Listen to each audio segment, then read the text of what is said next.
njagala je ayewozeeko agaba naye aishufu kiribo kinebo kubanga nzo kusala ku information je manyi wizo yakubirako Nobert Events esimu nga mpulira nga muri kumpi namugamba laki tompa sente zange Nobert Events bigabya muddamu so kati I think atugenda kufuna muko Nobert Events tuogere naye kinaba kisobose sound okay sound so tujja mufuna tulabe kikyana abagezza ku kantu ogirako naye Nobert Events omufunye kali kali Nobert Events simayo bali ready tusobola okwogerako naye tuli live ku Mpeoza Moon TV sawa zino kali producer pa uka video ukatinika background itufune dobozi ya Nobert ngali loud and clear anyole muna Uganda kitufu ekyatuseewo na ki what will happen concerning issue ne yabaddewo akawungezike gulo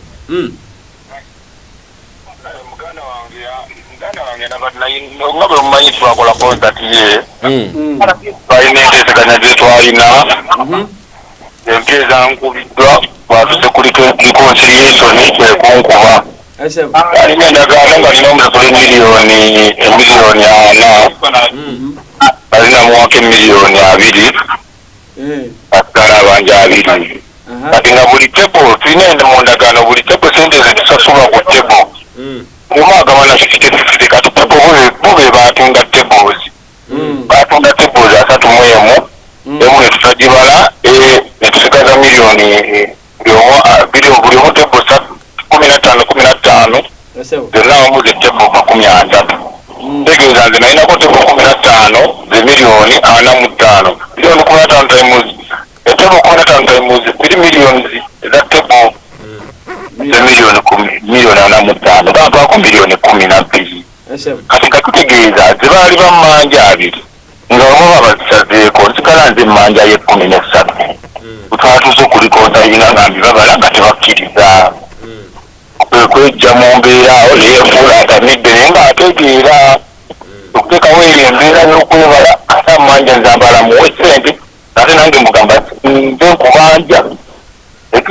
Nobert omimbi wali wampangisa sente mmeka milioni 4 bale government nali musasula milioni 4 owulira milioni 4 ezo yali afunye milioni 2 ate milioni 2 nga timundagana mwenyini mulimu tekiwaita tables okufunda tables ezolaba butebe baya milioni 3 batunda emmeeza 31 eza 31 emilioni 9 mumeka musatu yaka milioni 3 zitwalamu ebintu wamama wa radio wasagala milioni 9 buli mwalina ko 50% kitegeeza nalina okutwalako milioni 45 owulira kubanga tebozi nizo ne mukyala we bazitunda nga zikulatula promota totunda mmeeza ziraza za muyindi atambula mu bantu be bali bennyini abawagizi be oba ofuna obosi wekyali era tuza okwebala nabo nga nange ngabanja ate nga nabo bagamba mu maanyi amanda ebiri zeno z'omucontract miliyoni 2 ate nze mubanja zino ezatebe miliyoni 33 Nobert katono nnyo okuterezaamu ekigambibwa nti olina ssente ze wajja ewasale ku muyimbi n'otamuwako yadde n'ekikumi bituufu ekyo si kituufu ate anti wetuttamu ekyo nze singa nkugamba nti naye omuyimbi yajja sente wajje n'omuwozi ekyo nga kimupiningako tegere kutuuka okubanga yayambadde akagundi akaliko pyeruyu yajja sente wajje n'omuwozi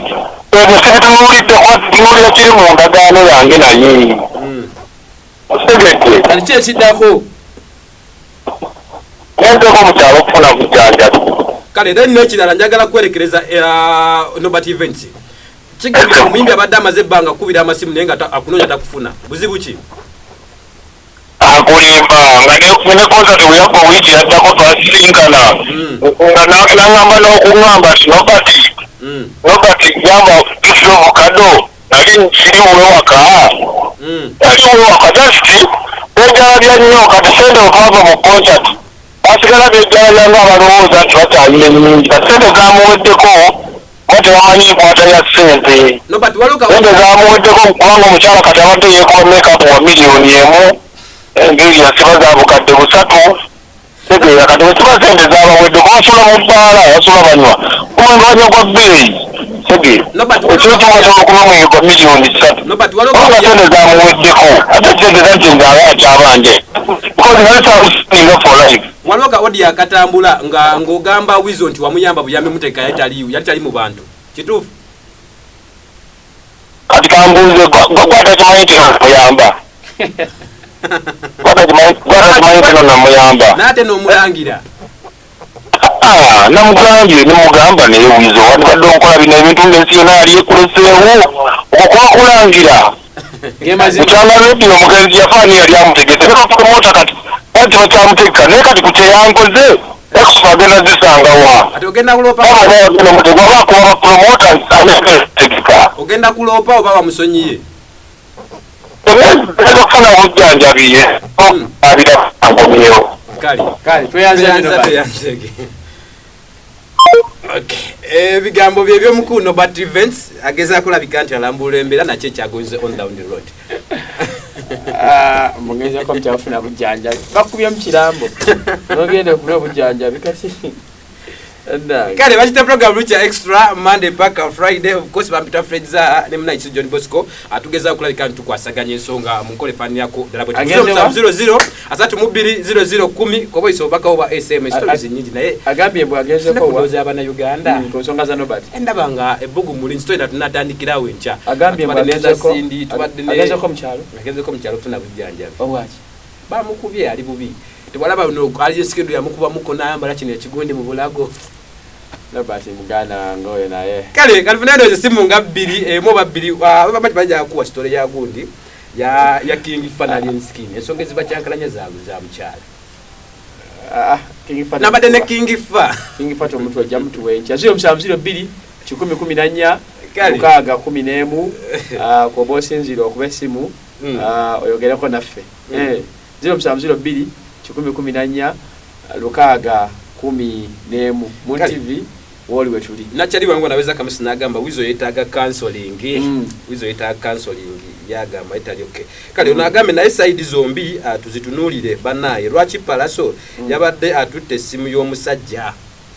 nozula information hello waji boss hello ogamba otya mukulu bana mwe bale tuwereza nawe okulaba ono mayambala Ibrahim okuva Kayunga Joseph bana mwe bale tuwereza news simanye empereza yammwe nawe okulaba